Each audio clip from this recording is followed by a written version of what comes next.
Hello everybody, and just here, and welcome to Sousou no Frieren, the very first episode of this show, the very first episode on my channel, and the very first episode all in all.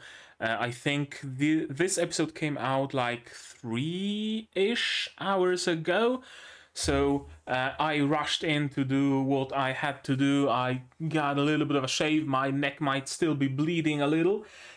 But I'm here to watch Frieren. Probably the most anticipated show of the season, if I'm not mistaken. What do I know about it? Well, I know pretty much just what was said in the promotional material. There was a stream, I might link it somewhere in the card. I streamed my look at the autumn-fall 2023 season, and so I read the synopsis, I had a look at the trailer. So from what I gather, this is a story of an elf who is a long-lived species who had some friends and they were traveling together, adventuring. I don't know if they were like a party sent to defeat the demon lord, or were they just a regular bunch of adventurers. I'm not sure about that. And of course, since elves are long-lived, all of her friends passed away. And so she still, I think, travels the lands and reminisces about the days of yore. I'm not sure if she has any like new party that she travels with, or is she traveling solo, or what's the proportion of flashbacks to the now? Is it just going to be a journey to, I don't know, an episode of a journey to some random hill, and then she arrives at that hill, lays down a bunch of flowers, and it's 3 episodes of a flashback? Or how exactly it's gonna be structured, I have no idea. I heard a lot of good about the manga. I was actually about to read it not long ago. I think at the beginning of like summer 2023 season, was around when I wanted to start reading Frieren because of all the recommendations I've been getting from people. I'm glad I didn't. I'm glad I didn't start reading it, because now I can enjoy Frieren completely blind, without you know, any self-inflicted spoilers. There's been all too many anime that I haven't watched, seasonal anime that I haven't watched on the channel, purely because I've read the manga, and I don't think that a reaction to an anime based on a manga that I'm familiar with is, like, you know, worthwhile. Because sure, I might be commenting here and there, oh, look, what a cool animation, or oh, hey, this is actually a discrepancy from the manga, or stuff like that, but that element of, you know, surprise is kind of missing. I won't have a, you know, wah! Reaction to any kind of a moment in the anime if I'm familiar with the source material. Regardless, it is not the case for Frieren, so that's great. That's my point, essentially. It's great. It's not the case with Frieren. I should probably lower my mic's volume, because I see it hitting the limiter, and it shouldn't be hitting the limiter, ideally. Yeah, okay. I think that's good. Right, so we are starting officially fall 2023 with Frieren, although I think some other anime of fall 2023 aired even earlier. Regardless, I'm not watching that one. The one about like S-rank daughter adventurer coming back home, something thereabouts. But yeah, Frieren. Again, I'm scrambling for being able to say anything today. I don't know why. Right. I heard that the first episode, quote unquote, of Frieren is supposed to be like 2 hours long. But then I heard that it's actually 4 episodes glued together. It's not like a, full feature movie that opens the season, but rather the first 4 episodes just air together, and after that we get 24 more episodes for a total of 28 more, basically. I couldn't find the glued version anywhere. It's nowhere to be found, the full 2-hour-long version. I found episode 1. So this is what we're gonna be watching. Episode 1, I think it's 22 or 24 minutes long. I found it on, I think it's a rip from Crunchyroll or Netflix or somewhere. So whatever you find, it's gonna be the exact same version probably that I have. It's still too early to count on any sort of fan subs, so we are left with the official translation. Hopefully translation, not localization. We'll see about that, but I'm hopeful. Anything else? If you're new to the channel, if you were attracted by the prospect of watching a video on Frieren, you're probably unfamiliar with the structure of my videos, or maybe you aren't. Maybe you checked out some other videos besides just Frieren. Right now we are having a little bit of an intro. In further episodes, this will be where I make a summary of the previous episodes, any thoughts that I had since. Then we're gonna go through the episode itself with subtitles here and a timer, because YouTube copyright, yada yada.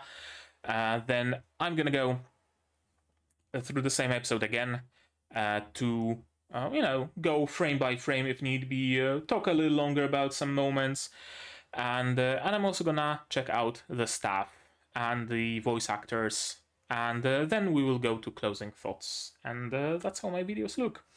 If you want to support the channel, you can do that on Patreon.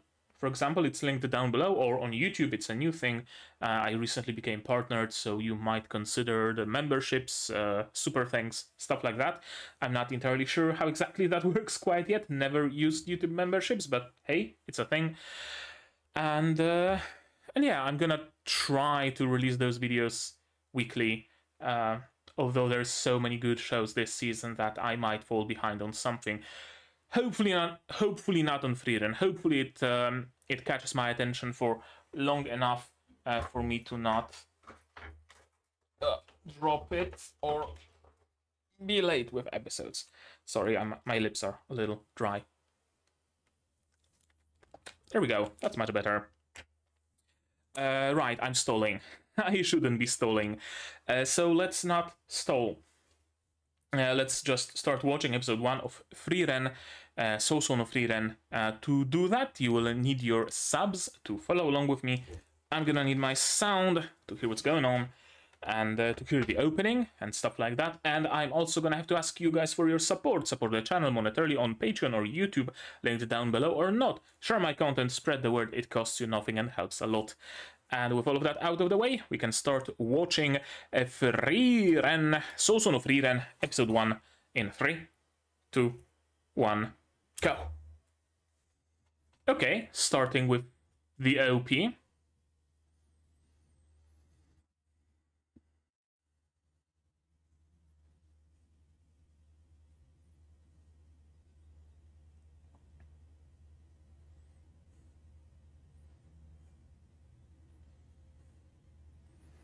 That's an interesting OP. And that's CG, isn't it? This song sounds like something I would associate with urban fantasy, maybe. Or just a, a show that takes place now-ish, plus minus 50 years or so.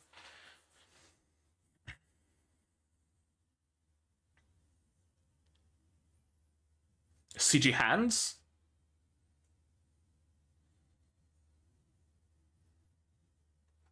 I hope CG isn't prevalent in this show. Who's making it? Is it... Here I have my answer. It's Madhouse. Okay. So there is hope.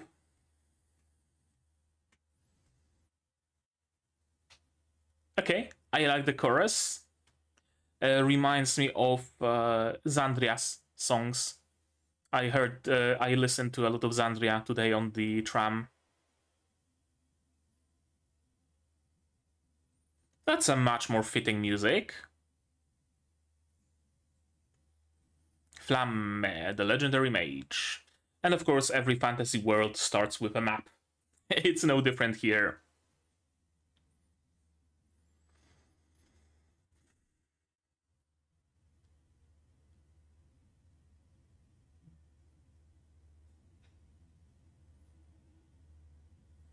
This music makes me want to replay Witcher 3.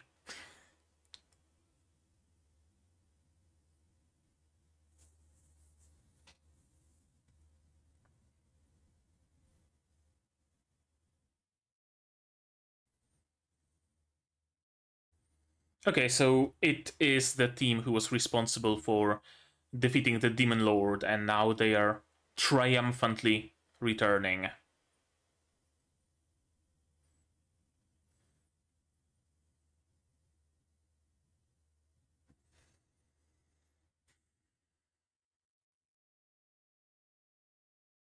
Yeah, and that's the main point of this show, I assume, of this story, because it's not, you know, anime original.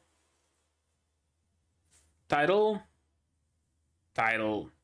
Frieren, Beyond Journey's End.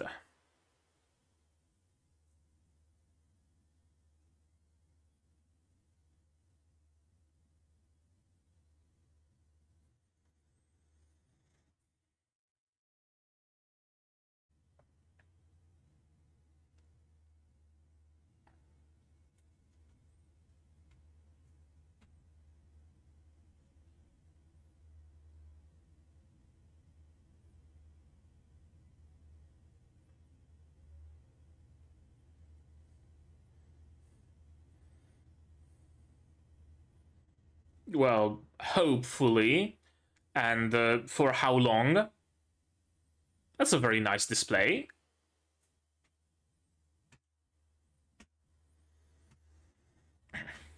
And this music makes me want to replay Hype the Time Quest. Never got this game running on Windows 10, unfortunately, but it's a game of my childhood.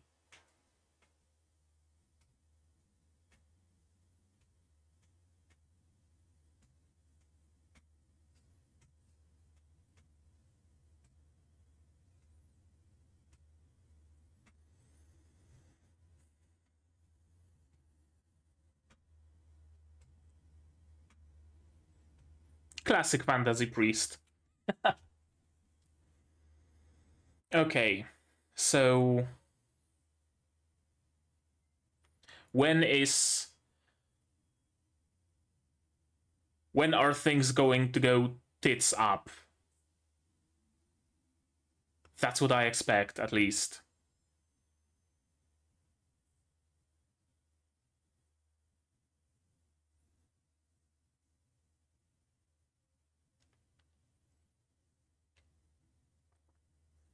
Okay, just reminiscing.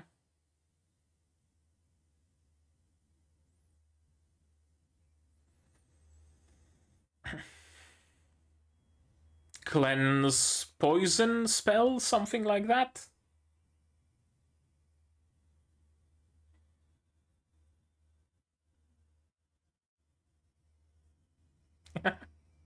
Okay, they had their ups and downs, but they grew together as a team. They grew individually, they grew together, had some fun.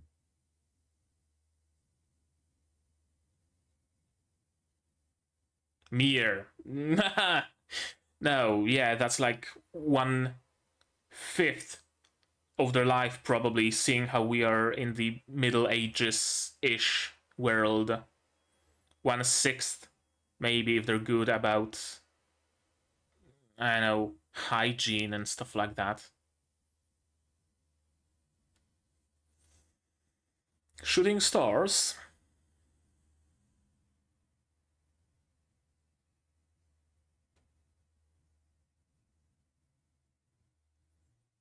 Okay.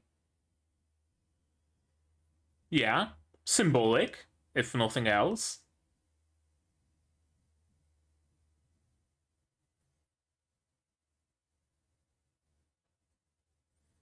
I mean, you say view is not so great from the city. What am I supposed to say? I can scarcely see any stars. Yeah, they won't live for another 50 years, I'm afraid.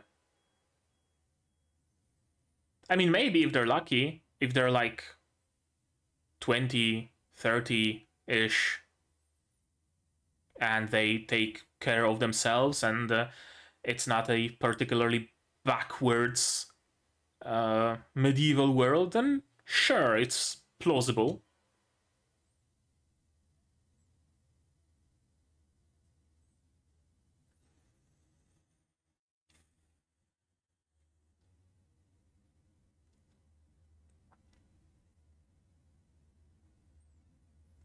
Yeah, sure, just make sure to stop by more often than every decade.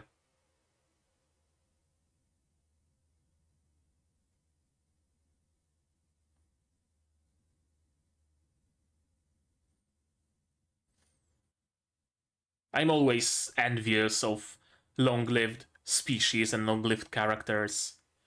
I would love to live for like 1,000 years or so. Just, take life at my own pace, learn everything there is to learn, experience everything there is to experience.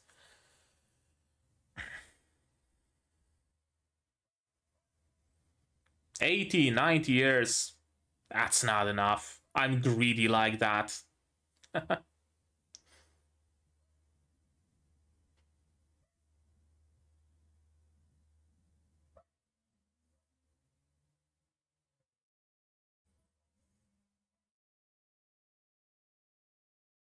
80 years have passed. Okay, more like 50-ish.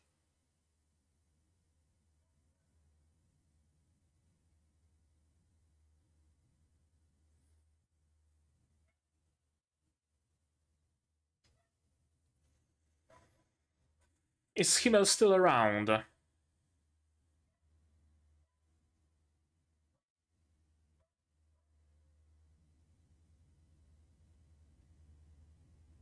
Okay, so 50 years have passed. Are they still alive? Himmel, maybe. He's fairly young. The dwarf? Well, depending how long-lived the dwarves are. The priest? I know, with his alcohol abuse, he's probably dead by now. Although he probably has access to, like, you know, uh, churches, funds, and whatnot.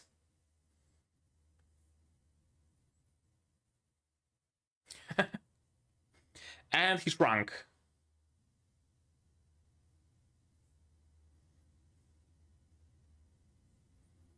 He shrunk a fair bit, actually.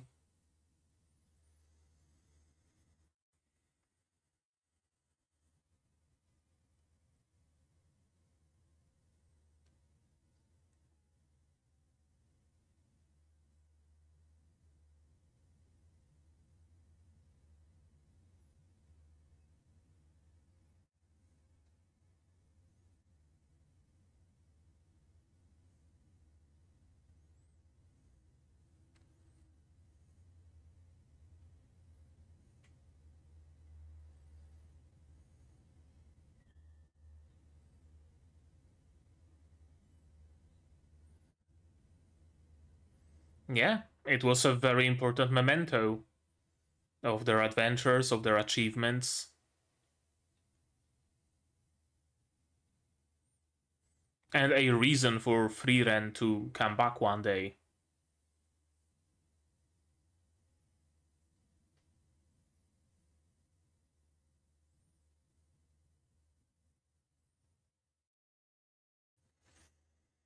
Oh, they erected them a statue. That's a nice gesture.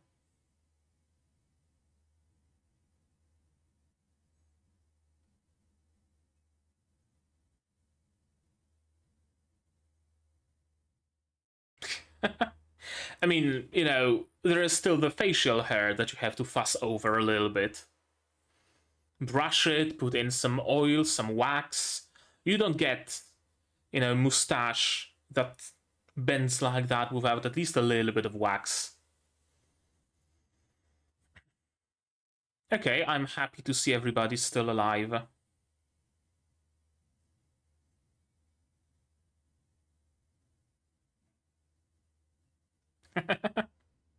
I mean, you're at a perfectly patable height, so...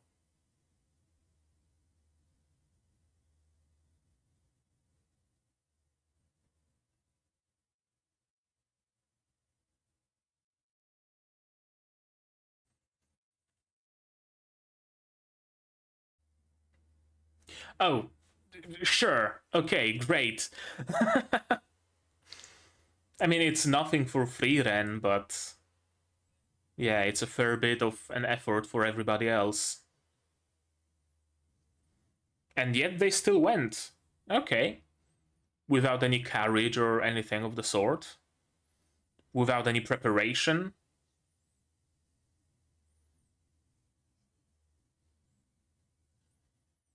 Not a water skin or anything. Hmm.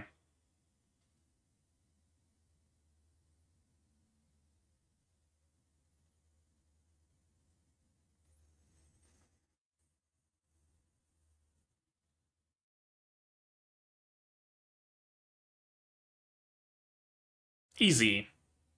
Interesting animation on that monster and the dwarf's movements. Almost looked rotoscoped, but it couldn't have been rotoscoped.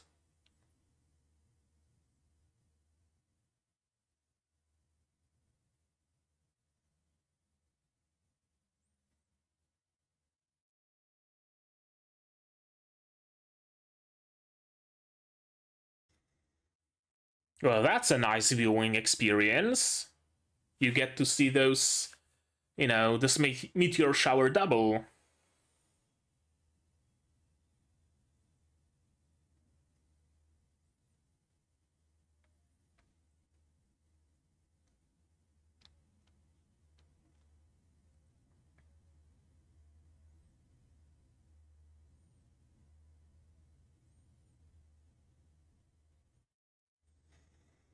You know, some items seem to be missed. Oh, that's why they are missing.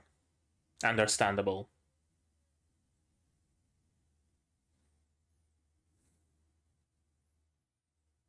A hero's funeral, at least.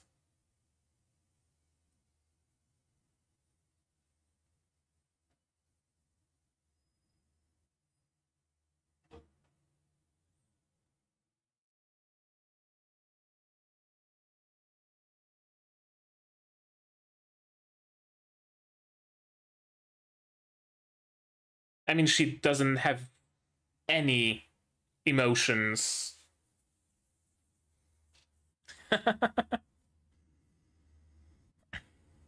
Yeah, she doesn't seem to have any emotions, be it sadness or happiness or anything. Is it a trait of elves or is it a trait of hers? I wonder. I thought it's gonna be a silent bell, you know, symbolism of not even the sound of the bell daring to disturb the moment and whatnot.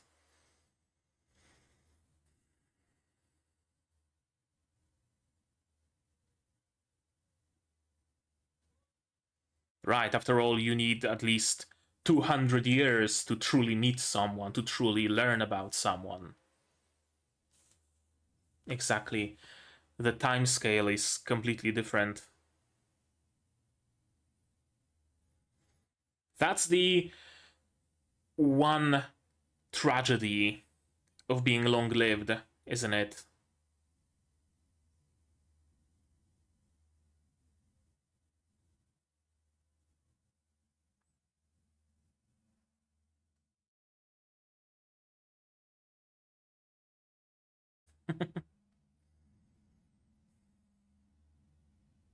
Is this where the realization hits that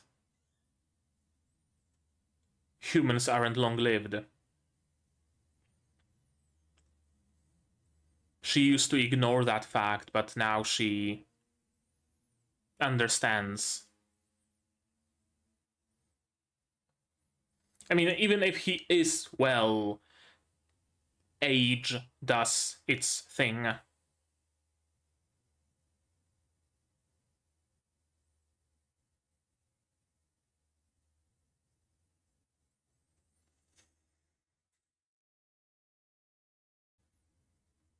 Faith, of course.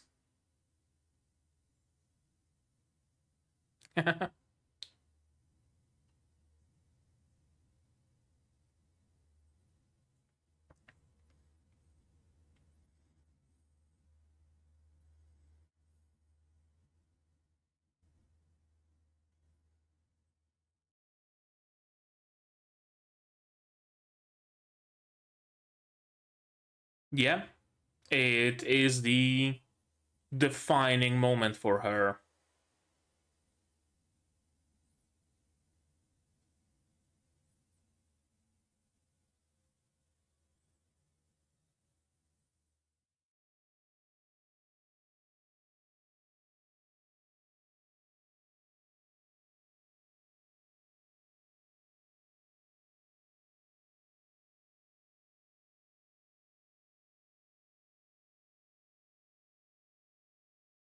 Probably not. I mean, if you return in 5 to 10 years, then sure, see you later. But if you plan to return in another 50, then there's not going to be anybody to return to. Okay, so this show is going to be her journey learning about how fleeting life can be.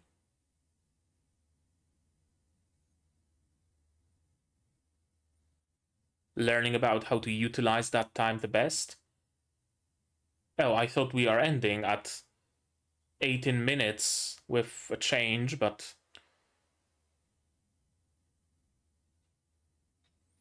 Oh, and another time skip of 20 more years.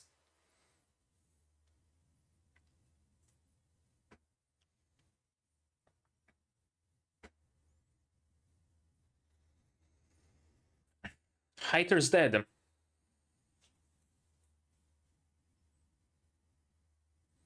And that's his granddaughter, maybe. Oh, no, okay.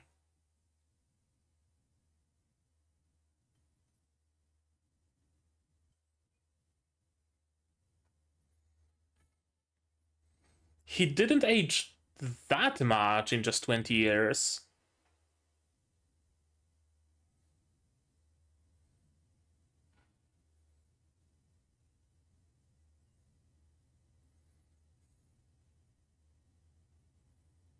It's curious that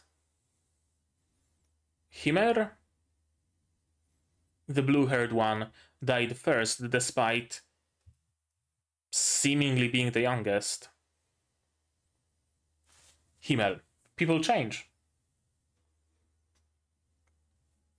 Simple fact of life, Frieren.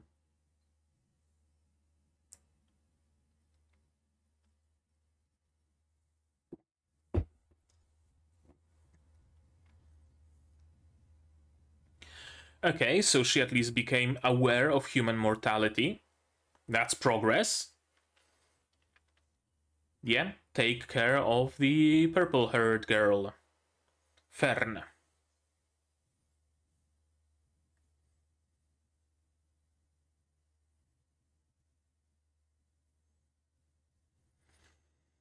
She doesn't want to get used to other humans, maybe, as well. And of course that, sure.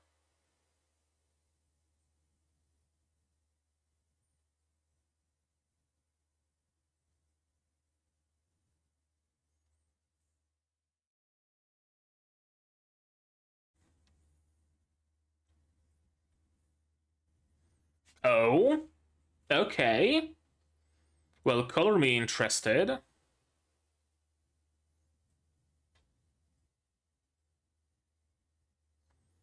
Hmm.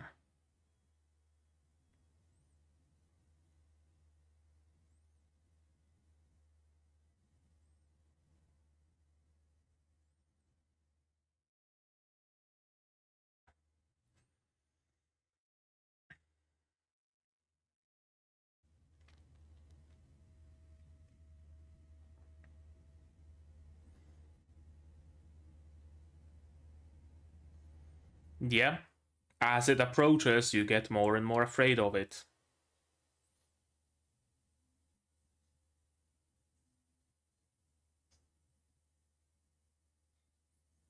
Makes sense.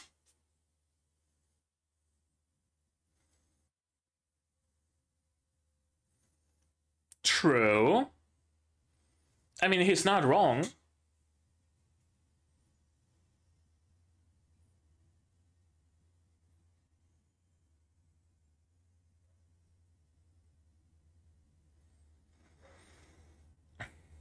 And for Frieren, staying in the area for a decade or so is just a blip on her calendar anyway, so she might as well.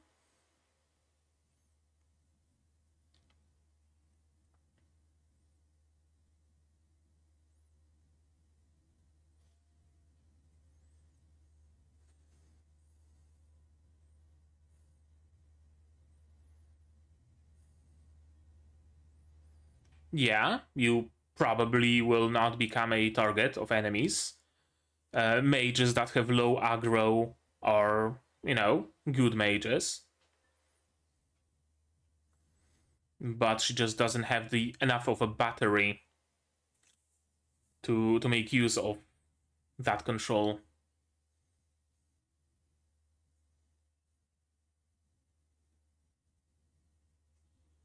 Damn! Oh, but it fizzled out very early. Okay. It's a powerful blast, but not particularly focused. Make it more narrow, but denser.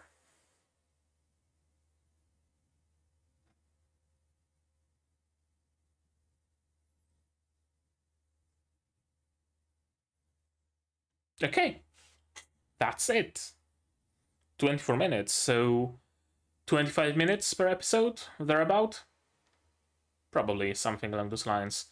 Uh, Maybe it's just the first 4 episodes that's gonna be this long, and the other 24 are gonna be standard 23 minutes or however much. Actually, let me see. Out of curiosity. No, episode 2 isn't out yet. I thought that it might be split into 4 episodes, but all 4 of them will be released at the same time. Doesn't seem to be the case. Oh, this is a nice song.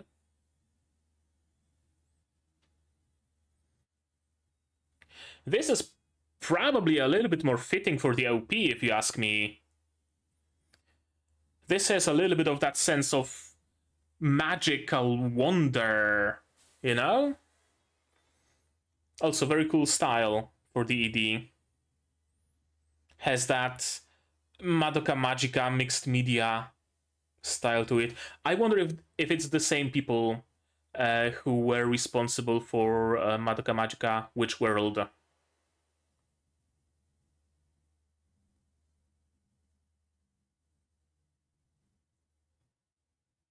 Sure. Okay. Why not?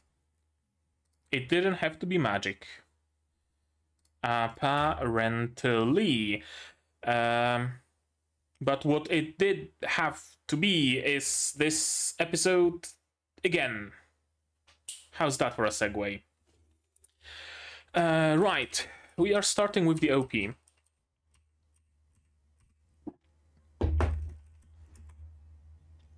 I'm not sure what to think of it, honestly. Like, it's a good song, but perhaps not right for this show. I think this basically sums up my feelings when it comes to the OP. This song would be a banger for, I don't know, some other show that takes place in modern-ish times. But not necessarily for Frieren. This is something I noticed also during the show, during the course of the episode itself. There are some moments where characters or monsters or whatever doesn't have line art. It's just splotches of color. That's usually associated with CG, at least in my mind.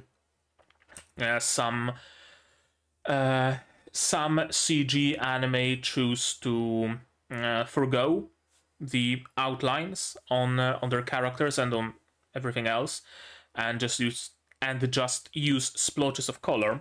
So hence the association. And this shows us Frieren's previous team and Frieren's current team, I assume, which will be Fern, aged up a little bit, some axe wielder, someone else? No, just those two and Frieren. At least for a time, I assume. Every fantasy story, every fantasy world begins with a map. And I'm gonna tell you why. Because it's immediate, and because it's easy. Creating maps itself isn't an easy task, don't get me wrong. But it's something that really gives you the ability to create your world in very concrete ways and fairly easily. Right? Because you can create your world with just text. Absolutely, you can create your own personal wiki, hosted locally or hosted somewhere on the internet, whatever, and describe how the world works. Where is each individual city located? Is it a port city? Is it sustained by a lumber industry? Whatever. On a map, though, you place a city by the water, it is a port city. You don't need to describe that. You can place your cities very easily, visually. You don't need to describe their location. You don't need to describe the world. You don't need to say that those cities are on the desert named something. You place a desert, you give it a name, you place cities on it. This year's... it's a local kind of convention, kind of Renaissance fair, kind of sort of mixture of things like that. It's called the New Fantastiki, Days of Fantasy, rough translation. It was all about, well, not all about, but a good chunk of lectures and workshops during it were about creating worlds. And I learned so much, and everybody repeats that map. This is like the first thing you do. So it really struck me that the first thing we see in the show is a map. It really gives us a nice idea about how the world looks as well. We know that going from Strahl to Varig will be a decently long route, going through some mountains or through a shore, and a journey from Strahl to Worth. I think Worth is right next to it. It's gonna be short. It's not gonna take a lot of time. Trivia time. Andrzej Sapkowski, the author of the Witcher books, he said it outright. He doesn't give a fuck about world building. He only cares about stories. And if you take a look at his books, it really shows, because sometimes travel from city A to city B is a month-long journey through the swamps and the mountains and whatnot, and sometimes it's a matter of like 2 days on horseback. Sometimes the characters go north, and then they go further north, and then they go further north, despite the city they are going to being in the south. Right? It really makes no sense in his books at times, but he focuses on the story. CD Projekt Red, I should rather say, had their work, set out for them to create a coherent world of... Does the Witcher's world have any name for it? The Witcher world. Whatever. But yeah, I spent a lot of time talking about it. And up north, I assume this is the Demon Lord's castle, because we also don't see any human settlements. Tur, that's how we pronounce it, is the most northern of them all, and then it's just nothing. And I assume the end, the castle of Demon Lord.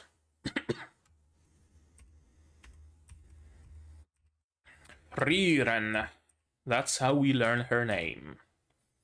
This art style really reminds me of Dungeon Meshi. I don't know why, but this like side view of her face with this like very, her nose and her upper lip being moved forward a little bit and a little bit of a recessed chin, it really reminds me of Dungeon Meshi art style. Super excited for the Dungeon Meshi anime, by the by. When is it coming? I can't wait. Work, it's important, of course.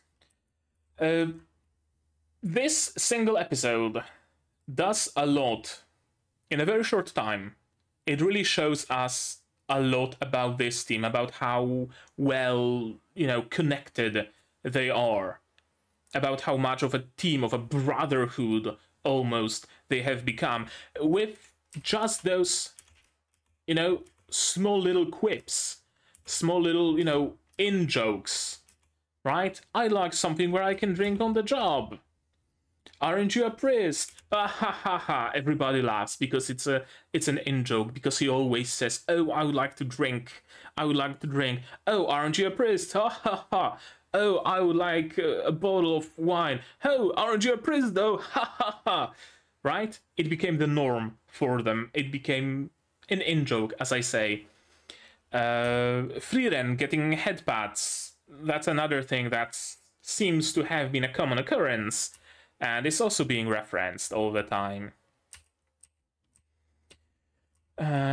And yeah, so far, Frieren seems to be completely oblivious to just how short human lifespan is.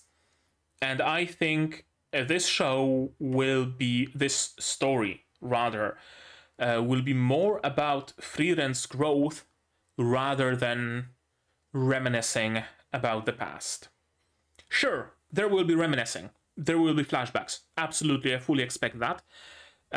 But the main purpose of this show is to show Frieren's growth as she starts understanding people. Because right now she is, at this point in the episode, she is fully, completely oblivious and ignorant. She thinks that her companions will be around in 200 years. For her, it's nothing. She's gonna go out, buy some milk and cigarettes, she's gonna come back in 200 years, and she expects everybody to just remain unchanged. Because maybe she... Actually, this is a good point to pull out my green notebook and start a section for Frieren. I think Undead Girl Murder Farce is gonna take like one more page at least, so let me do it here. Frieren. Before the adventure, Frieren had no contact with humans. She is probably, maybe not a recluse, but she only had contact with other elves, so she's used to elves being long-lived. So now she was thrown into the world of humans, and she carried her preconceptions with her. Frieren was new to humans, was raised in elf-only society. Either that, or she simply didn't care about humans enough to notice that they age. Right? Oh, it's a new shopkeeper. Oh, they change every now and then. Whatever. You know, doesn't matter. But now she actually befriended some people, so now she cares, and it's actually another good theory to note down. Frieren never cared about humans, only about her friends. That would be another explanation as to why she is so ignorant as to human lifespan. There's something I wanna see. The crowd in the background. Not all of it. Some of this crowd's animation is very, whatchamacallit, kind of a paper puppet. You know, there's the torso cut out and it doesn't move, and then there's just a hand, you know, a PNG that just moves on a fixed axis. Not entirely, though. But I wonder if this crowd is actually CG, and it's been sneakily blurred to hide that fact. That giveaway for CG is usually that it's animated on a different frame rate than the show itself, usually much higher. Usually it's animated on ones, so 48 FPS, but it doesn't seem to be the case here, so it's hard to discern, and I think that's the goal.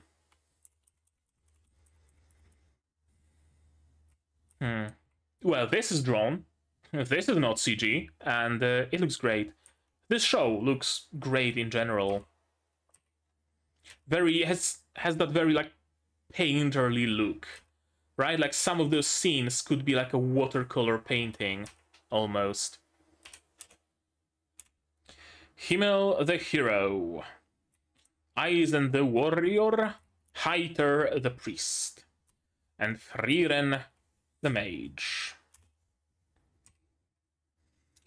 Now our world will enter an age of peace.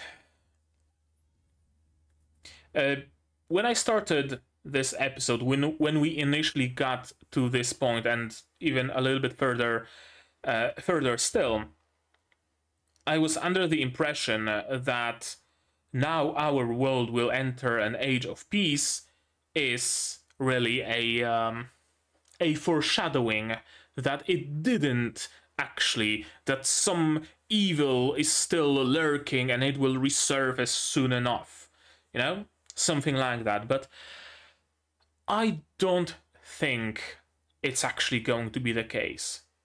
Maybe super later on in the story, maybe when both of Frieren's companions are like fully grown, or maybe when she gets another bunch of companions because even they succumb to old age. Maybe then some new evil will arise. But before that, I don't think within this season, within this show, we will see any big bad. In flashbacks, yes, absolutely, in the flashbacks, but not in the now. Because that's not the conflict of the show. The conflict of the show is Frieren and her growth. Which is... what kind of a conflict would it be? Man versus himself? I don't remember literary theory all that well, but man versus himself kind of fits, doesn't it? Whatever, correct me if I'm wrong. Chapter 6, The Last Battle. Oh, so it's a movie theater. That's what it is. A movie theater made of fireworks. That's cool. Dancing, having fun. None of those people are CG, which is great. I mean, shit, it really feels bad that I have to praise a show for not using CG NPCs. But that's where we are. That's where we are. It's something praiseworthy nowadays, so might as well just give it a praise. King's going to erect statues of us in the plaza. Yep, as we've seen. Tonight we drink for free. Ha ha ha, you corrupt priest. Again, in joke. They've grown together. They've been together for 10 years. They are, you know, tightly knit. As tight as they can be, with Frieren, for whom those 10 years were a weekend, and that's it. And she has no concept of short-lived species. It's over. That it is. This is the end of our adventure.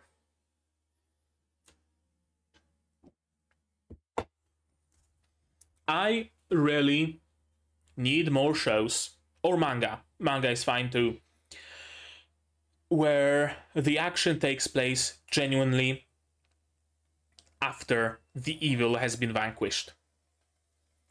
And I need them to be without a twist of, but a new Demon King is rising, because then it just makes no fucking sense whatsoever. But I need more shows where it's just, you know, the evil has been vanquished, so now we travel the world to see how all those villages are rebuilding. Or, so now I got a plot of land from the king, and now I'm gonna be building an orphanage. You know, stuff like that. Without another, you know, Demon King rising and, oh, it's time to, you know, time to take out my sword out of the closet and break through the floor in my shed to get out all of my adventure gear and set off on the road again. Yeah, I don't want to get too ranty here, because I'm gonna be ranting about things that are unrelated to Frieren. I fucking hate isekais and fantasy shows who drop the gimmick.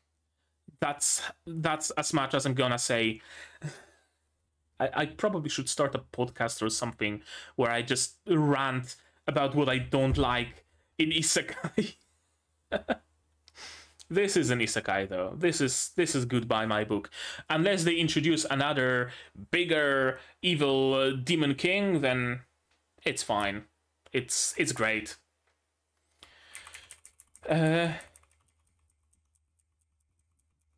Yeah, partially animated on once. Hydra was to hang over. Really cool effects here. And this is cool. It's not just a filter that twists the image, but rather there's layers to this image, and every layer is twisted individually. Right? Like you can see right next to where I'm pointing around, around those mushrooms and the trunk of the tree, you can see there's a cut in this layer, masked by some grass tufts and some blur later on. This is multiple layers, and each layer is twisted separately. This is a really cool effect. And it also shows a certain degree of care put into this show, because they could have just applied a twist filter to this whole scene, no problem. Nobody would probably notice. I wouldn't notice. I wouldn't pay attention to it, and it would achieve the exact same effect. But they went that one step further, and I appreciate it. And she got herself eaten by a mimic. She might be long-lived, but I don't think she's quite immortal. Although, I know, maybe she is. We don't know much about elves or dwarves or humans in this world, really. We have nothing but terrible memories. No, arguable. Those terrible memories eventually turn into fond memories. That's just how it works. It was a mere 10-year adventure. To you. Yeah. To humans, it's an entire decade. Look at Heiter, he's turned into an old man. Is it Heiter or is it Heiter? Let me hear it. Heiter. Okay, Heiter.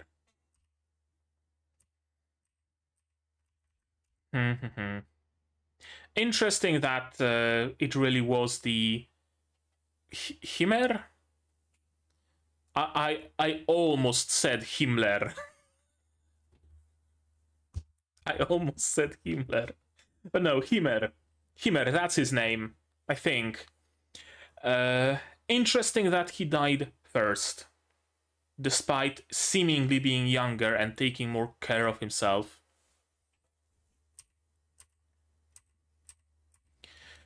Era meteor shower, indeed. For the past decade, give or take, I've been trying to hunt a particular meteor shower that can be seen in Europe. I think those are not Pleiades. Fuck. Let me look it up real quick.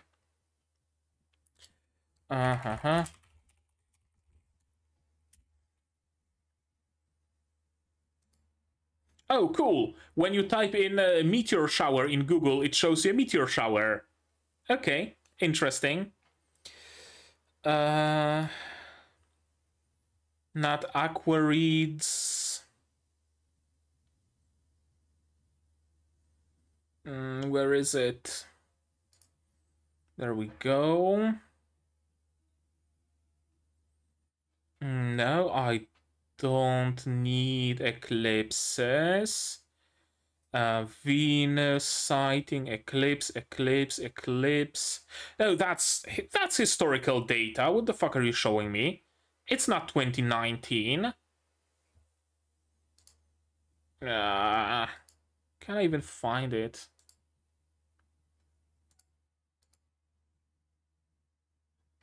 But yeah, whatever. Doesn't matter. There's a certain meteor shower that for the past decade I'm trying to watch. It's either overcast and I can't see shit, or it's light pollution and I can't see shit. I hate living in a big city sometimes. Honest to God.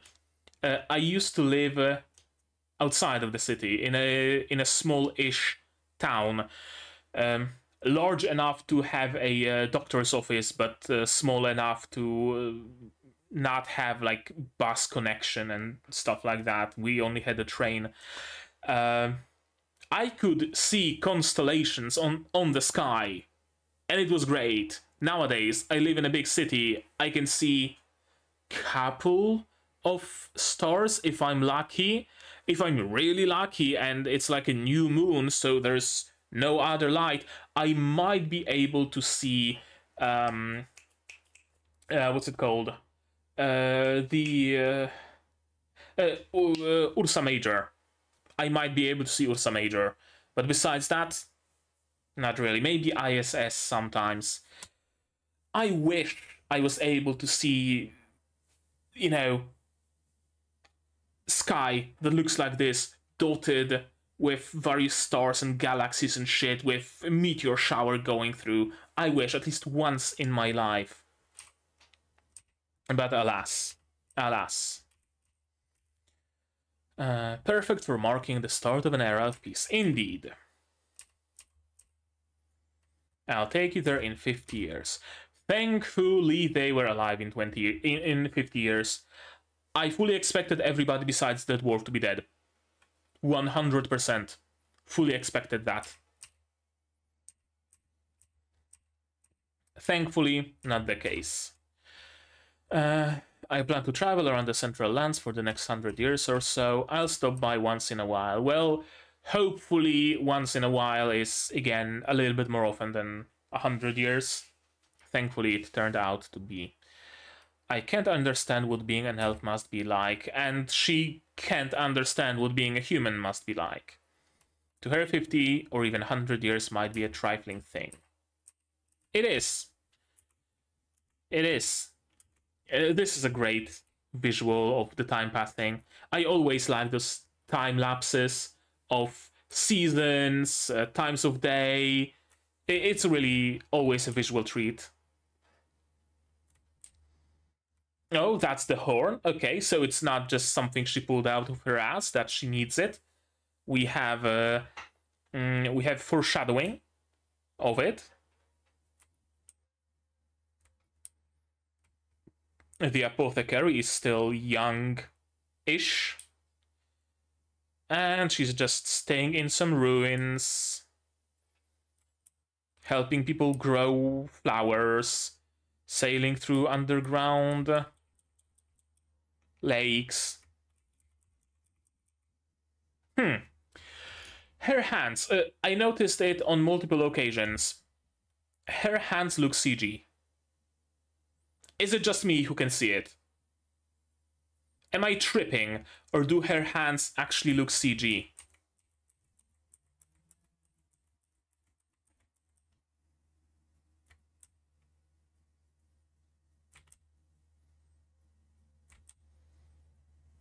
Yeah, giving some light shows, getting eaten by a mimic again. Some really great locations. Cool art, sure, but also amazing locations. And then she can just chill, laying down in water, not have to worry about anything.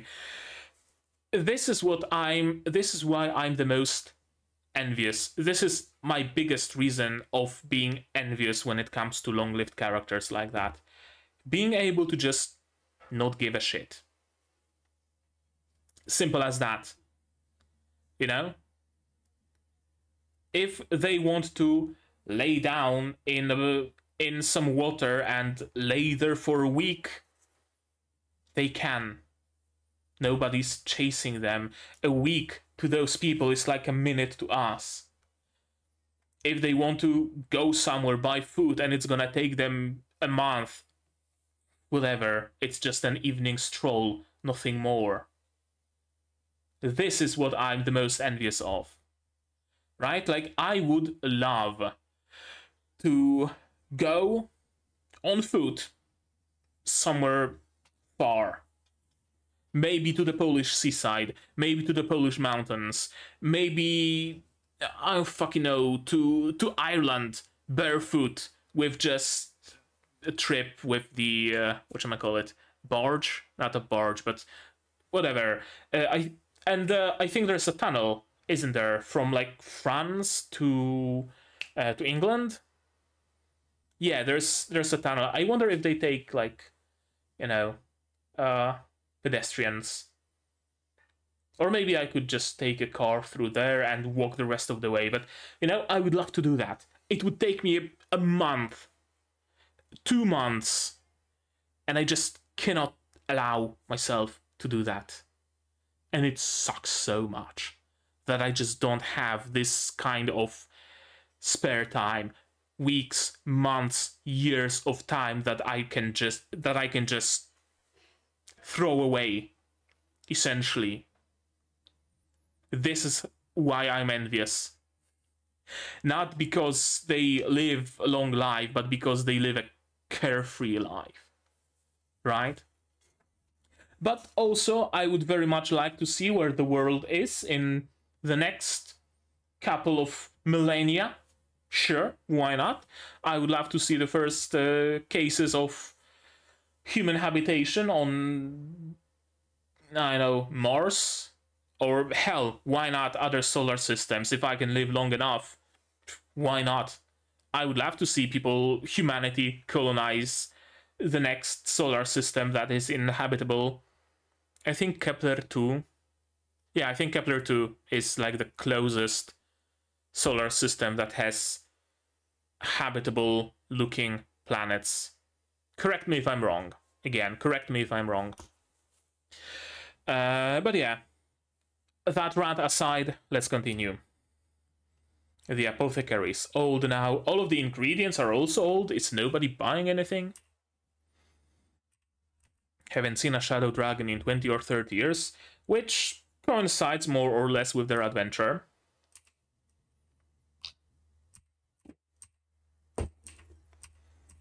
And here is Himmel. He really shrunk. Like, I know that old people shrink because they, you know, slouch forward and their spinal column gets compressed, so they naturally shrink a little bit, but not to that degree. Come on, Himmel, come on. I mean, your mustache is plenty handsome.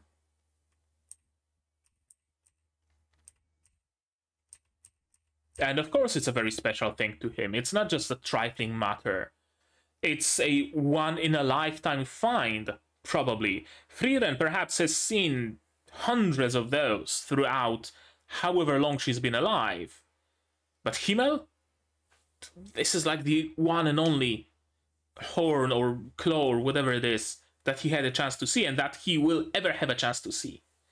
So of course it's significant. It's also significant because it's a memento from a friend, no less. A treasure, indeed, a treasure entrusted to me by a dear friend. A statue. I like that we see his sword and his cape displayed in this display case. Initially, I thought, and I think initially the purpose of it, the reason for showing us this is essentially to show the days past. He's reminiscing about the days of yore, and we also reminisce with him about the days of yore. But it's significant when we later see that display case empty. Chekhov's gun, kinda, sorta. And we go to see the Era meteor shower. Hyder became dignified. Yeah, he aged well. Much better than Himmel, that's for sure. Aizen hasn't changed. He hasn't.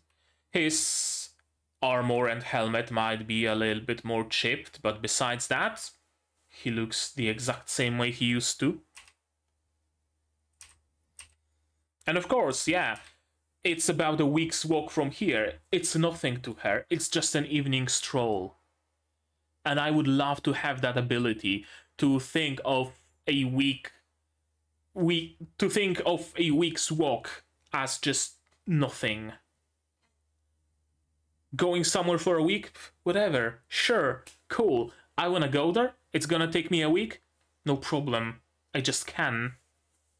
But I cannot. And it sucks. Traveling together. Some really, really pretty backgrounds that we see. With that painterly feel. Everything seemed so brilliant and new. Yeah. This I wanted to see. Is it 2 1 2 1 2 1 2 1 2 1 2 1 2 1 2? No, it's not animated on ones, so it's not CG, but it has that rotoscoped feel to it. I wonder why. Is it because this dog actually was a CG model, but they rotoscoped over it?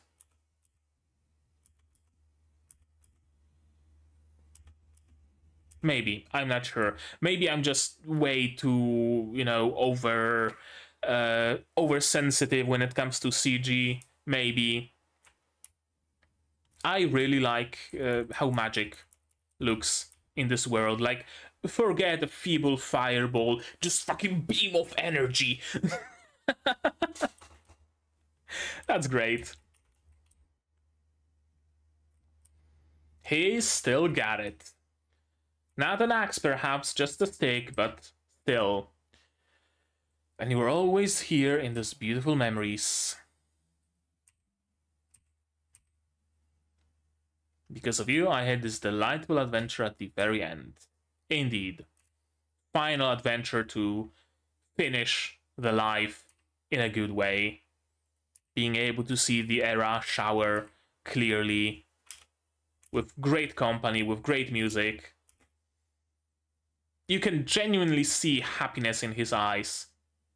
It's really not easy to convey happiness for a character whose mouth is obstructed, because we associate smile with happiness. But people say for a reason that happiness is in the eyes, because you can smile without being happy. But when you are happy and you smile, your eyes show it. The like wrinkles around the outer part of your eye in particular. Humans are very particular about noticing those like micro movements on faces of other humans. That's why whatchamacallit, Uncanny Valley is a thing, because we see someone smiling, but there isn't, there isn't enough creases around their eyes, and the eyebrows are ever so slightly shifted a little bit too much outwards, and it already creates that creepy, that creepy feeling that we can see that it's a human and they're smiling, but something's amiss. Yeah, Uncanny Valley is a very interesting thing. Apparently, there are like multiple theories. The craziest theory is, of course, that something used to exist that was similar to humans, but it wasn't humans, and it was a danger to humans. So that's why we evolved the fear of things that look similar to us. In reality, the most probable explanation is that it simply allows us to stay away from people who are psychologically unstable, so to speak, or have other mental or neurological issues. If you look up footage of people with rabies, they look like humans, they absolutely do, but they also look uncanny. And you would stray away from a person like that, and you would be wise to do it.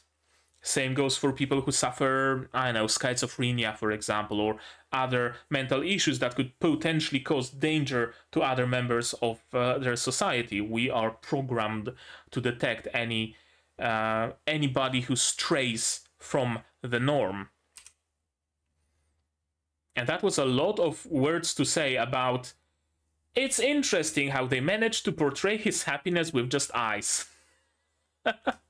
I could have just said that and it would be enough. That light jiggle in his eye also does a lot. And the wide eyes of wonder.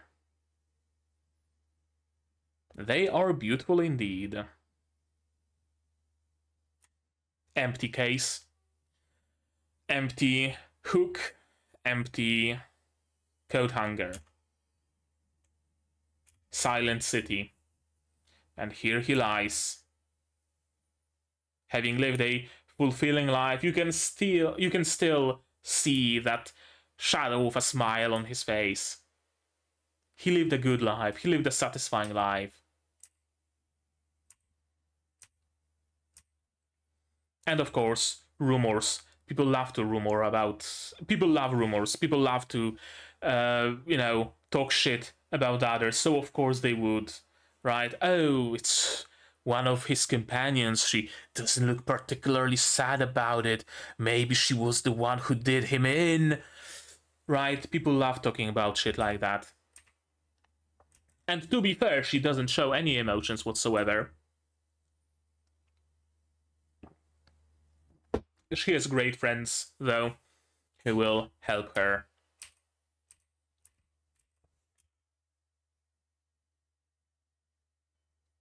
I fully expected this bell to just be silent.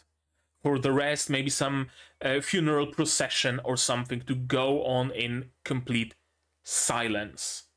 To, you know, emphasize that the world stood still the moment the hero died. Kind of sort of deal.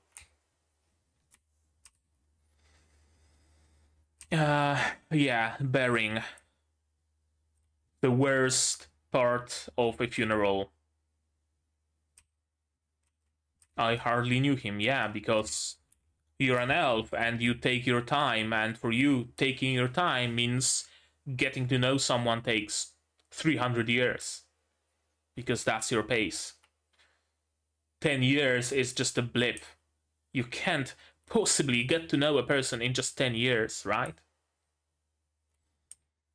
And then the realization hits that I squandered this time. I never tried to learn anything about him. I ignored or was ignorant to the fact that humans don't live this long. I knew human lives were short, but I ignored that fact.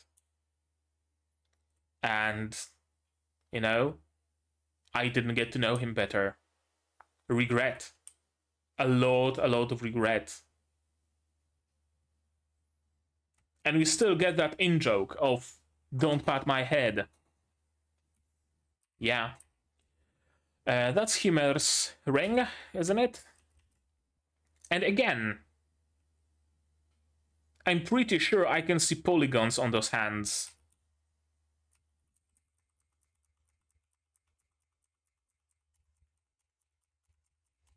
One, two, three, 1, 2, 3, 1, 2, 3, 1, 2, 3, 1, 2, 3, 1, 2, 3, 1, 2, 3. Yeah, the hands are CG. Look at the ring finger and the pinky finger, how they overlay. The line art doesn't change for those fingers. I think this is legit CG hands. I'm not 100% sure though. And it's not like it matters particularly much anyway, so it's whatever. Returns to the Holy City.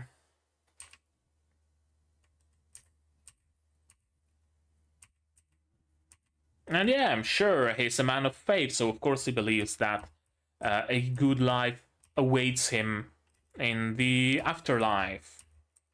But as he ages and the prospect of going to the afterlife becomes more and more real, he becomes more and more scared, which is, you know, perfectly understandable.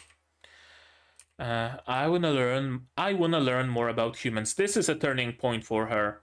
Her human companion dying. Now she's gonna start treating humans' short lives seriously, I feel.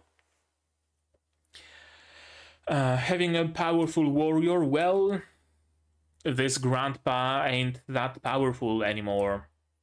Sure, he might not look like he's aged, but he has. Age catches up to everybody, except elves, apparently. I wonder how long-lived are the dwarves. Dwarves usually are either on par with humans or slightly more long-lived. Right? Humans are like 70, 80, dwarves are in the 100, 110 range, and elves are hundreds or thousands of years. I wonder what's the case here. Episode 1, The Journey's End.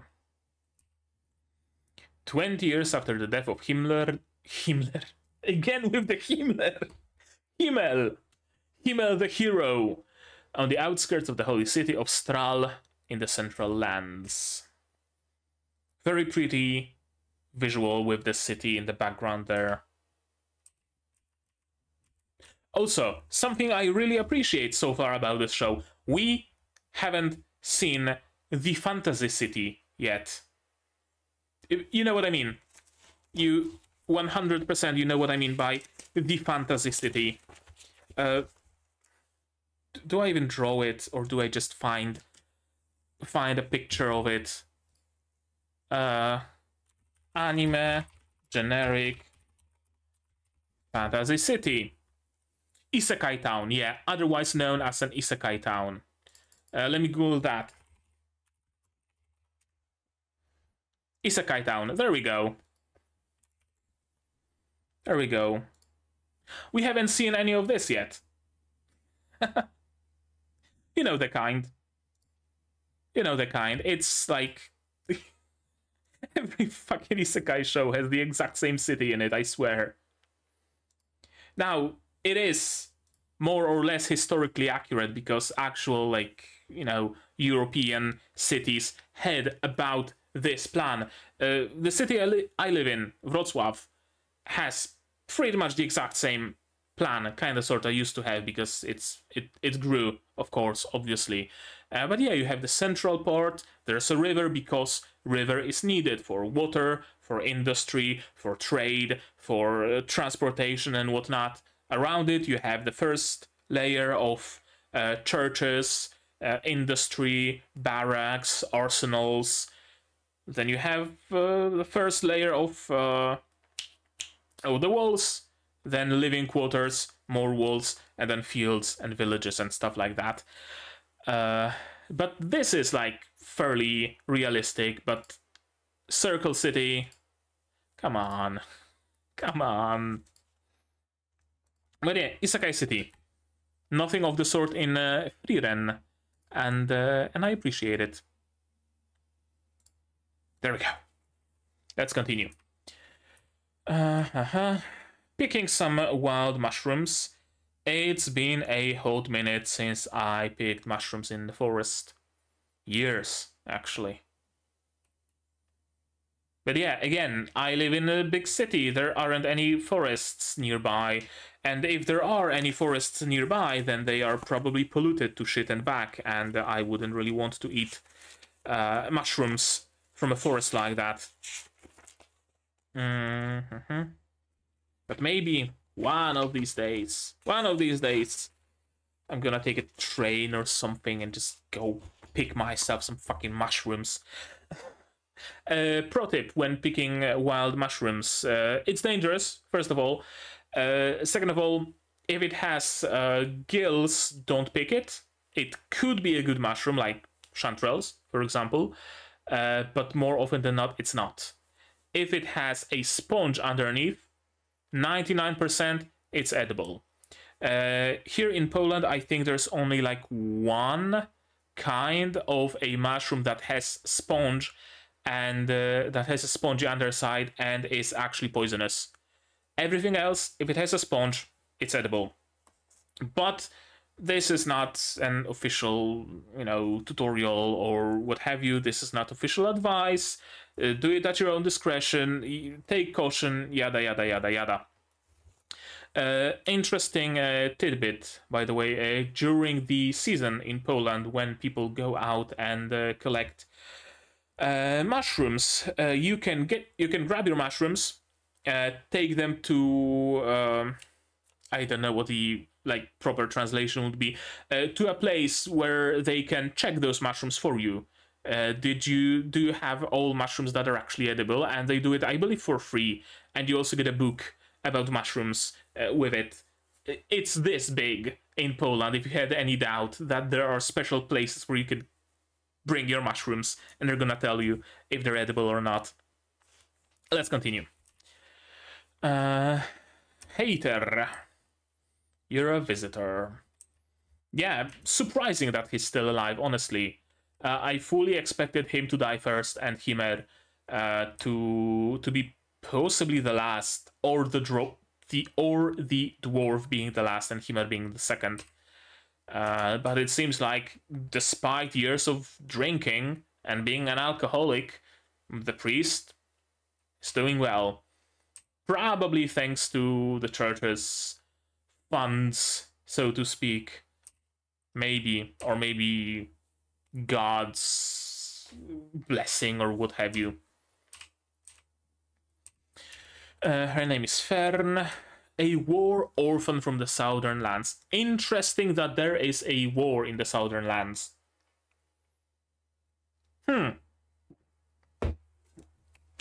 This is actually an interesting bit. I just realized it. Otherwise, if I were to learn that, oh, it's a girl who's an orphan from who's a war orphan, I would assume, oh, surely from the war against the Demon King. Because there usually isn't any time skip this big in shows or manga or other pieces of media. But because we are dealing with, what is it, 70 years by now of a time skip, and this girl looks 9-ish, there is some brand new war somewhere in the south. No longer a war with the Demon King. The world is safe from the Demon King, and now it's humans warring with each other. Or, I don't know, maybe humans versus dwarves or whatever. But it's, you know, not an outside interference, but rather an inside thing. An inside scuffle. It just hit me. It just hit me. All this time I really assumed that she's a war orphan from the war against the Demon Lord. But it can't be possible. He's changed.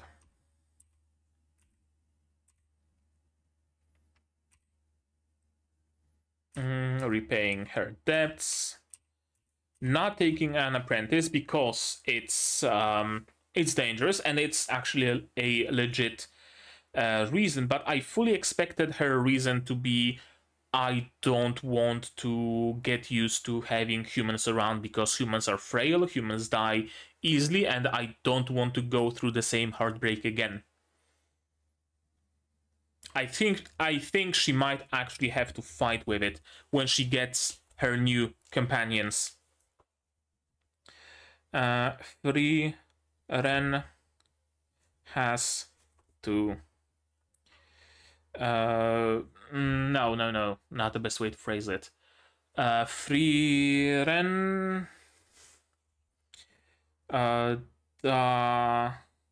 doesn't want human companions to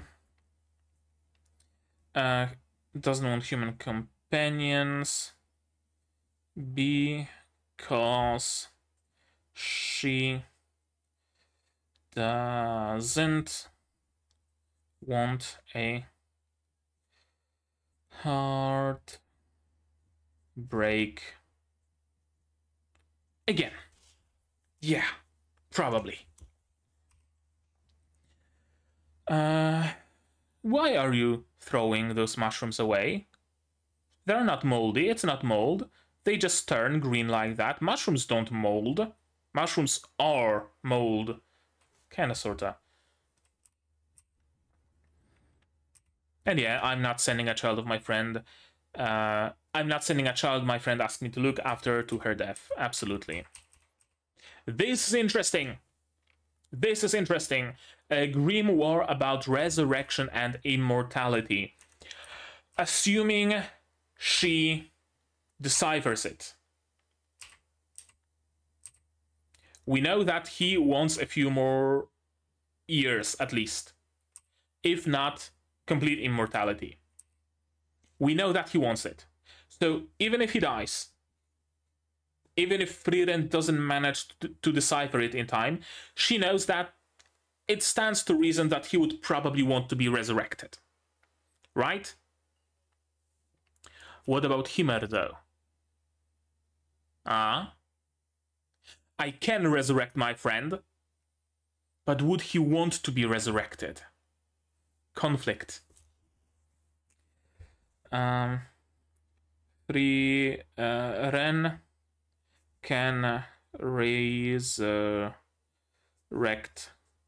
Hymir, but should she? I already see so many things this story can deal with, so many topics, so many threads. And of course, in her spare time, she can still teach Fern some magic. And again, it's not an issue for Frieren to stay here for a decade or so, decipher the book, easily teach Fern some magic in the spare time, maybe help her friend while she's at it. Why not? It's essentially her stopping for 5 minutes to sit down on a bench and rest during a walk. It's just a blip on her radar. A really cool design of that staff. It's way too big for this girl, but I really like this design. It's a natural, organic branch, just wrapped with some cloth that matches her color, with some iron or silver or whatever braces put on it. I really like the design of the staff. I'm practically invincible because of, yeah. I can barely detect her mana because she doesn't have a lot of it, or because she has a natural predisposition to hide her presence. I wonder. Because if it's the latter, that's a huge boon for a mage.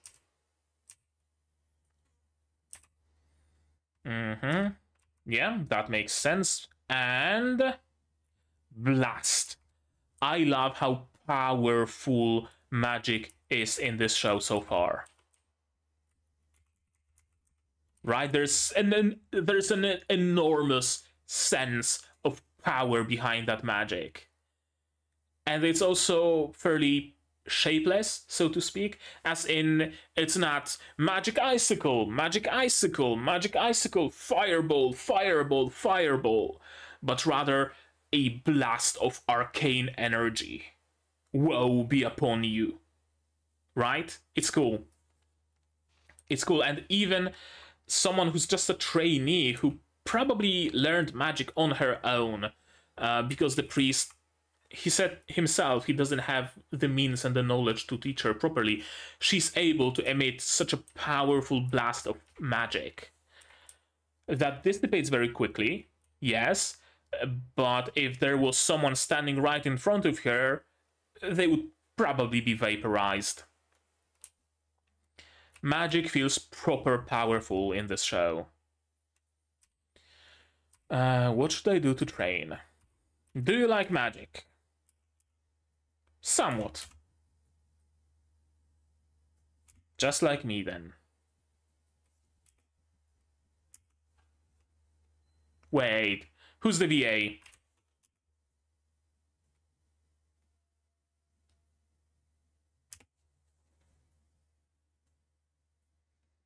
Haha.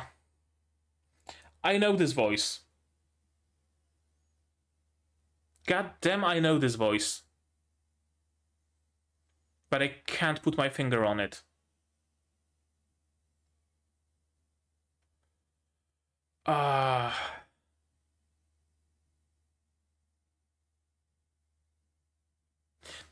We're gonna go through the staff and the cast anyway, so I'm not gonna spend time just sitting here thinking about it. I wonder if this sequence has been made by the same people who are responsible for Madokat's Witch World, because it has a very similar vibe.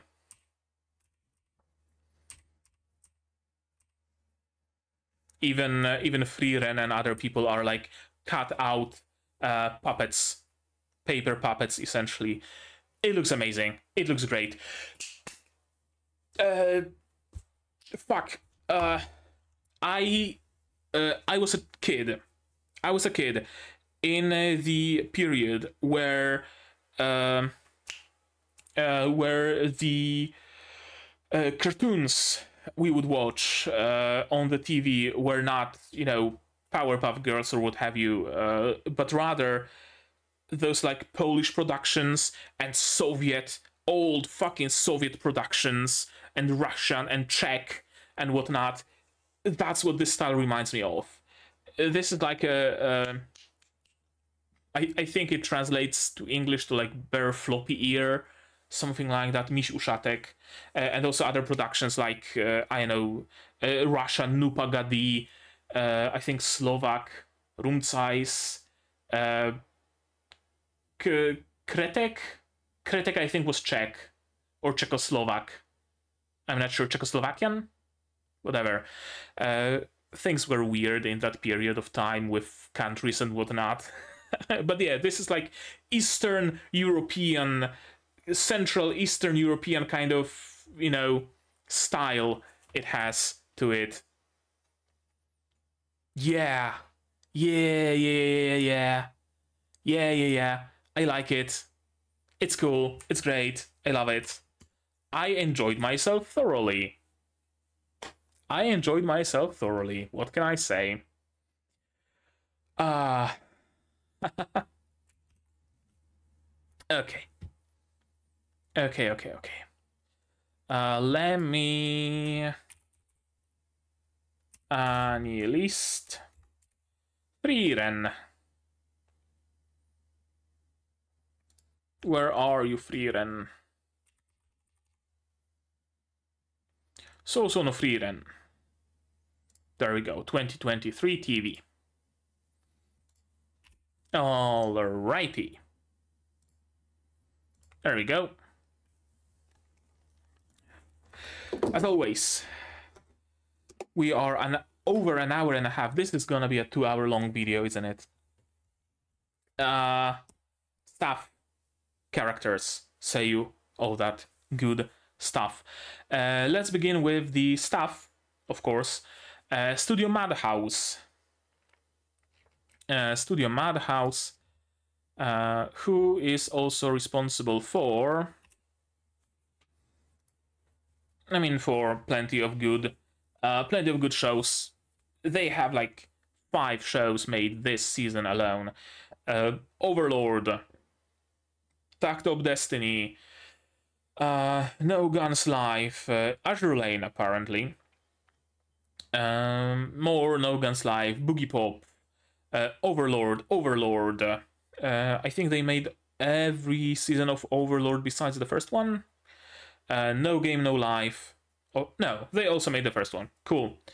One Punch Man, the first season, not the second one.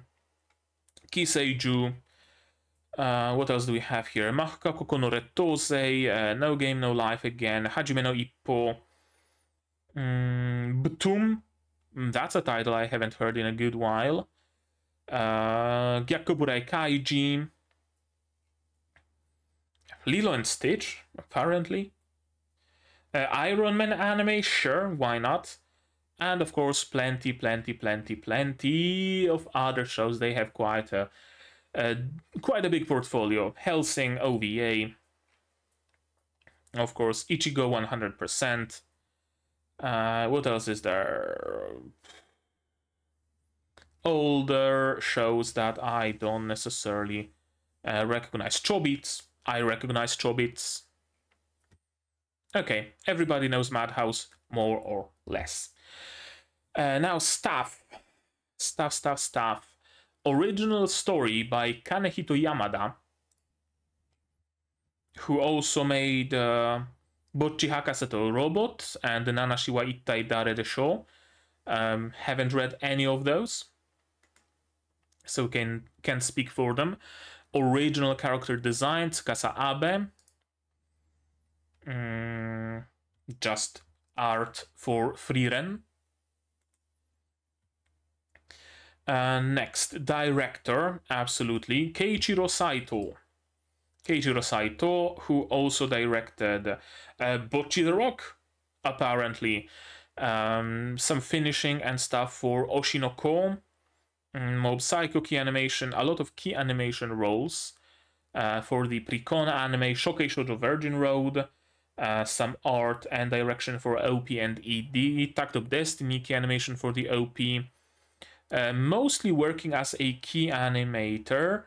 Flip Flappers key animation only had a director role and plenty of other roles for Itadaki no Saki. Oh, because it's his university graduation film. Well, that makes sense. And besides that, not really any directing roles. Episode director for Yamano Susume. But besides that, his first full directing role was Bocchi the Rock. And then straight up to Sousou no Frieren. Okay. Character design. Sure. Reiko Nagasawa. turned the manga characters into the anime characters. Key animation roles, mostly from what I can see. Character design of Tact of Destiny. Key animation everywhere else, and some in-between animation. Okay, so his progress is essentially in-between animation to key animator to character designer and key animator. Gotcha. Married to fellow animator Toru Iwasawa, sorry. Did Toru Iwasawa also work on Frieren? Sure enough. Okay, that's cool. As action director, action was cool, so sure, let's give her a look. Chainsaw Man key animation also seems to be mostly key animation, and earlier on I expect in between animation. Yeah, in between on Fate, then key animation on New Game. That's another anime I haven't heard of in a good while. Who else is interesting? Design works. That is a lot of people here. But I want to check out art director and art design. Art director Sawako Takagi, who also was an art director on Jashin-chan, Dropkick, Konosakai no Katasumi ni Dagashikashi, art director. Dagashikashi had some great art, so hey, that's cool. Art director on Bleach, Death Note, so the olden classics and some older shows I'm not familiar with. And Shinichi Sugiyama, art design on Frieren, also Blue Lock. Yofukashi no Uta. Yofukashi no Uta had some amazing art, so no wonder. And also my expectations are gonna be decently high. What else? Kaiji, Nana, and that's it, mostly in the art department. CG director Shigenori Hirozumi. So there was CG involved after all. CG director also for Vampire in the Garden. I'm like familiar with through osmosis. Spy Family CG animation. Shingeki no Kyojin. Haven't watched Shingeki no Kyojin besides like first 5 episodes of the first season or so.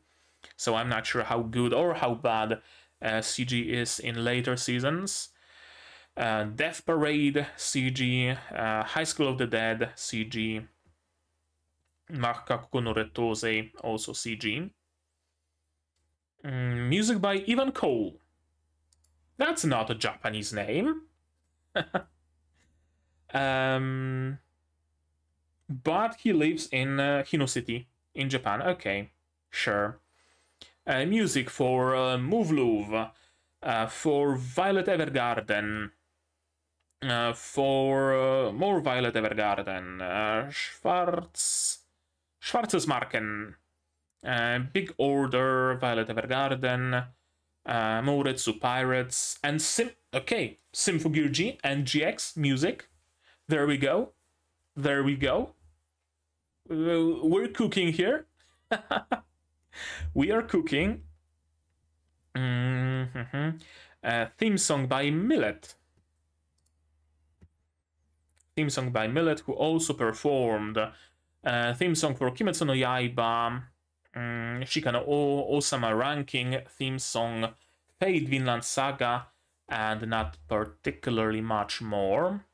Japanese pop singer, songwriter. Oh, that's the ED, and OP, Yoasobi. Yoasobi, Idol, Oshinoko, and the rest are, I believe, mostly music videos. Well, Beastars isn't, of course. And apparently Witch from Mercury, OP as well. Next. Plenty of storyboarders, so forgive me if I skip them.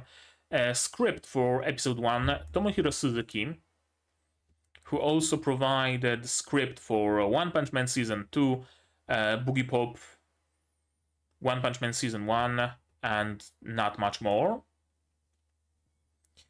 Who else would I be interested in? Animation director. Sure, there's plenty of animation directors. So let's check out Chief Animation Director. How about that? Reiko Nagasawa. Oh, also character designer. We already checked her out. Did we? Married to Toru Iwasawa. No, we didn't check her out. So it's another married couple working on this show. Okay, sure. Reiko Nagasawa, character design, animation director. Or did we? Shit, I'm not sure, honestly. Slime 300. Tatenoyusha. I don't remember seeing Tatenoyusha in anybody's portfolio, so I either completely glossed over it, or we genuinely did not check out those two. Death Parade, Kiseiju, Toru Iwasawa, Likoreko, Tact of Destiny, Hololive Alternative, apparently. Osama Ranking, Azure Lane, Black Clover, Demi-chan wa Katari Taiki Animation, Little Witch Academia, New Game, Boku no Hero Academia, and Black Clover. A lot of... Oh, that's a lot of key animators. That is a metric fuck ton of key animators. I do want to check out World Illustration. Seiko Yoshioka. Background art mostly, and art direction on Owari no Seraph, background art on Little Witch Academia, other background art roles on other shows. And sure, why not? Monster design, Daiki Harashina. Key animation, mostly. Chainsaw Man, Spy Family, Tact of Destiny, Slime 300, Hisomaso, second key animation. Again, been a while since I've seen Hisomaso mentioned. And some Monogataris. Okay, so that will be the staff. Now, characters. Now characters, and let's see. Frieren I'm most interested in. Atsumi Tanezaki. Where do I remember her voice from? Anya Forger. Okay. Chise Hattori. That's where I know this voice from, of course. I'm watching Ancient Mag's Bride right now as well, so that's where the voice comes from. Yeah. Hattori Chise. Also Doberman in Arknights, which is surprising, not gonna lie. Someone from Mob Psycho, Chloe from Precon. Who else do we have here? More Chise, more Doberman. And not really anybody else that I would recognize, I'm afraid. I mostly just recognize Chise and Doberman and Chloe. Someone in Owari no Seraph. Been a while since I've seen Owari no Seraph, so forgive me for not recognizing the character. Fern, Kanaichi Nose. Suleta and Eri. There we go. That's gonna be a familiar voice we get to hear. Miku from Do It Yourself, another show I need to watch one of these days because it seems very, very comfy. Imoto in Akudama Drive, Elsa from Symphogear, Ichigo, Darling in the Franxx. Next we have Stark. We haven't met him, but there isn't that many characters, so might as well just check him out. Chiaki Kobayashi is going to voice him. He also voiced Mash from Mashal. Haven't seen Mashal, another thing I need to make up eventually. Guard from Arknights. Teppei Tanaka from Kaguya-sama. Who else that I would recognize, I wonder? Ashelad from Vinland Saga. And that's about it. Hater. Hater. You're a hater, aren't you? Hiroki Tochi. Or Tochi? Tochi, I think. I'm not sure. Darius Grenville from Nanatsu no Makengashi Haisuru.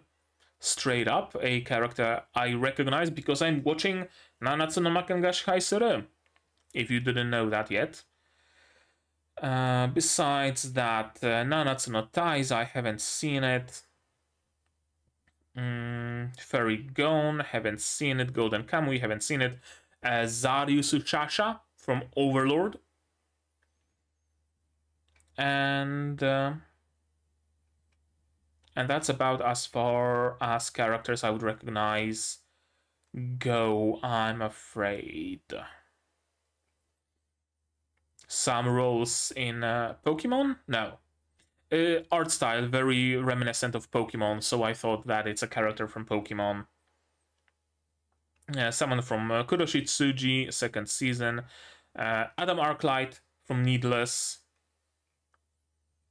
Dot Hack. And some other older anime that I'm not familiar with. Himmel, Nobuhiko Okamoto, who also voices a lot of... he got a lot of work in this year, didn't he? Do I recognize anybody at all? Popko, but who hasn't voiced Popko? If you're unfamiliar with Pop Tepi Peak, and yeah, that's how many characters voiced Popko. In Pop Tepi Peak Season 1, that's how many That's how many people voiced Popko in Pop Tepi Peak Season 2, and that's how many voiced her in Pop Tepi Peak TV special. Pop Tepi Peak is special. Go and watch Pop Tepi Peak, it's amazing. Bakugo in Boku no Hero Academia. Haven't seen Boku no Hero Academia, but through sheer osmosis, I can recognize the most important characters. ReZero. More Bakugo. Rin from Aona Exorcist. That's a character I know. Haven't seen the second season of Aona Exorcist, I believe. Karma from Ansasu Kyoshitsu. And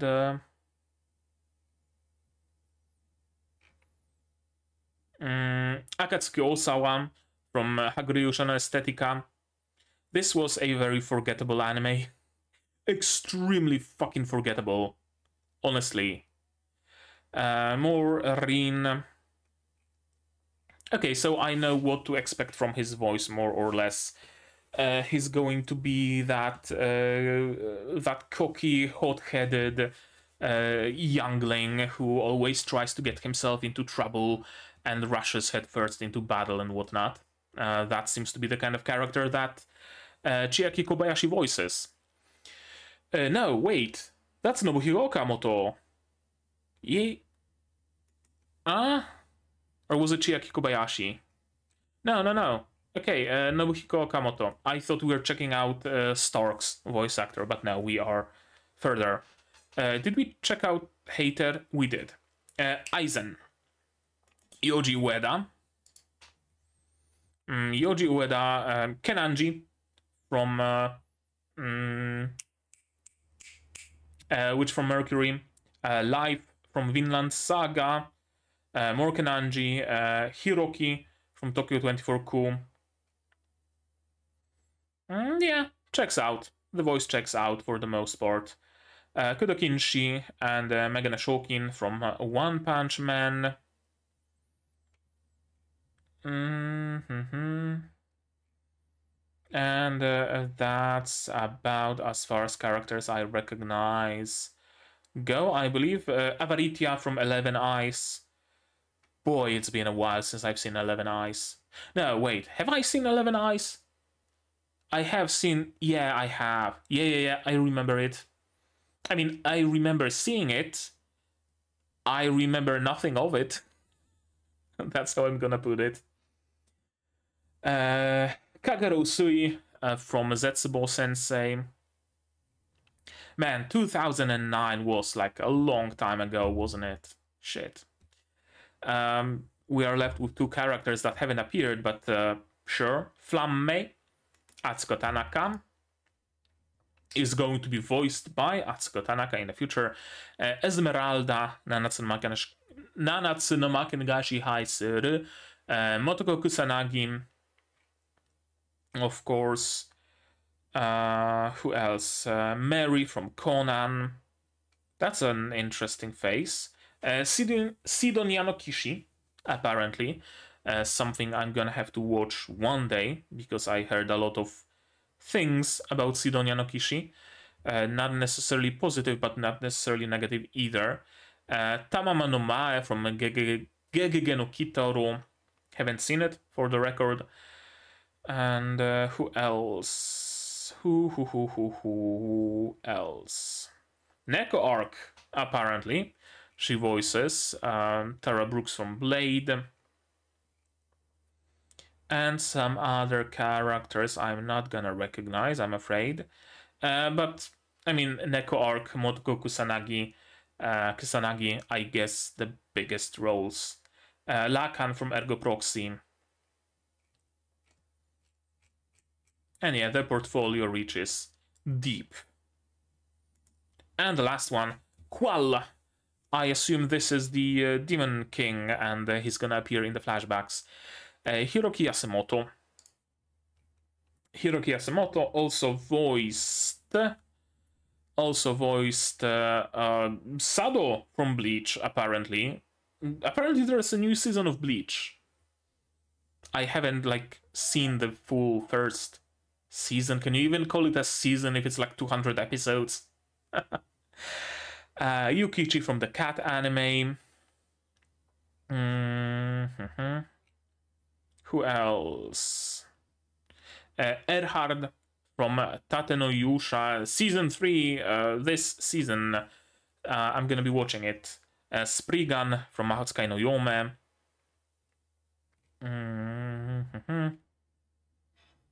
Anybody else? Bjorn, Vinland Saga King from One Punch Man. More Spriggan. More King. Germany from Hetalia. Wait, One Punch Man and Hetalia were airing in the same time span? What? Something's fucking going on with the timeline. I remember Hetalia being big when I was in like primary school. Or I guess it was like, it would be like junior high, something around that. When I was around 12 or 13, Hetalia was big in my school. Mostly among the Fujoshi. Iron Man. Terrakion in Pokemon, apparently. Fukaicho in Danshi Kokosei no Iru Nichijo. Sorry, Danshi Kokosei no Ichijo. There's no Iru. Danshi Kokosei no Ichijo. Golem from Campanella. And also other roles. Gil from Street Fighter. And we are entering the Ancient Age. And that's gonna do it for the staffers and the characters, just as we are hitting 2 hour mark. That's gonna be a long video. That's gonna be a long video. Okay. My initial impressions. Very positive. I enjoyed myself. There's a lot to talk about. There's a lot to theorize, which is what I really like in a show, where when things aren't obvious, when I get to pull out my notebook and take note of things that might or might not come true. It's always a mystery. It's always fun. It's always fun to get to know the world and the characters and whatnot progressively. I have a feeling this show is going to strike some chords within me. 100%, it's gonna strike some chords. Not yet, but I can see it doing it in the near future, or maybe not so near. It's 28 episodes of the show if we sum everything up, so it has enough time. It doesn't have to rush forwards mindlessly. It can take its time, kind of like Frieren, right? Frieren doesn't need to rush to fulfill her life within 12 episodes. She has 28 episodes to work with, perhaps even more, perhaps a second season as well. It's cool. I like the characters so far. I really like their chemistry, how we aren't told about their relationships, how we aren't shown them explicitly, not yet at least, but we can get a feel for them just from the interactions of the characters. This show in general does a very good job with those subtle things, with those small signals, so to speak, right? It shows us a little glimpse at how at their in jokes, and we already can get so much information from that. A smile being shown with just the eyes, the empty display case, right? Small, tiny little things that really create something much more. Nobody had to stand in front of that case and say, well, just, not that long ago, his sword and his cape were in this case, and he used to fight so many monsters with it, and now the sword is on his body as he's laying in his grave. It wasn't necessary. It wasn't necessary. Less is more. Less is more. This show, this story really kind of exemplifies the less is more principle. We don't need a lot of talking. We don't need a lot of narration. We don't need a lot of action. What we need is talking, narration, and action that has significance. Or silence that has significance. Or the lack of action that has significance. Because everything seems to have significance like that in this show. It's cool. It's great. I enjoyed myself thoroughly, as I already said, and I'm gonna be waiting for future episodes. I wonder when is 2, 3, and 4 gonna be. When are 2, 3, and 4 gonna be released? Out of curiosity, maybe. No, we are still at episode 1 of Sousou no Frieren.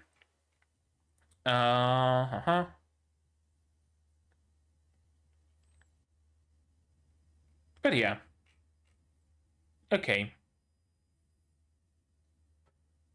It's cool. It's cool. I like it. I'm gonna be waiting for more.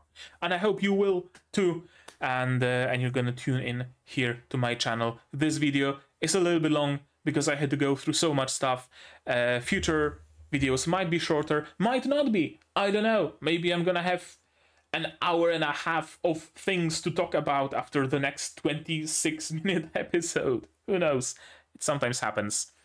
Legit, it sometimes happens. I have some videos on my channel when where the episode is just a regular 24-minute episode, and I'm talking for an hour and a half more, and the video is 2 hours long. Feel free to pause it. Feel free to skip it. Feel free to, you know, do whatever you're comfortable with. But yeah, I think that's gonna be it. I think that's gonna be it. I wanted to say something more, but I think less is more. Less is more, as I said. But maybe you guys have something more to add. If so, say so in the comments down below. What did you think of this episode, of my reaction, my theories, stuff like that? No spoilers, please. Spoilers, go to my Discord if you want. There's going to be a Frieren channel there where you can share spoilers if you want. Invite link is also in the description below. Like this video if you liked it, dislike it if you didn't, but tell me why so I can improve.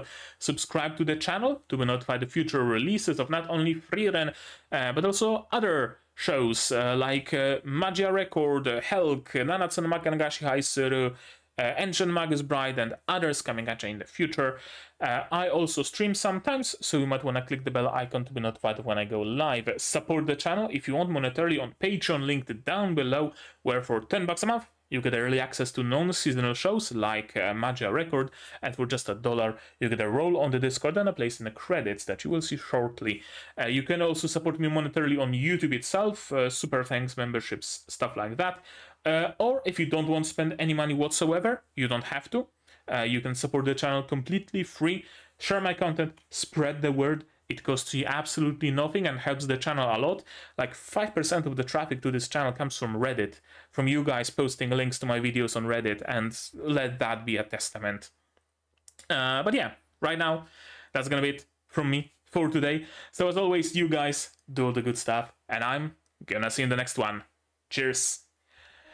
And here's the list of my wonderful Patreons: QB, Without a Net, The Crippled Survivor, Zetran, Zay, Rainer, Akamancer, Marsh, Fassel, David, Dr. Wartuke, Lion, Hans, Peter, and you can join them without having to defeat the Demon Lord.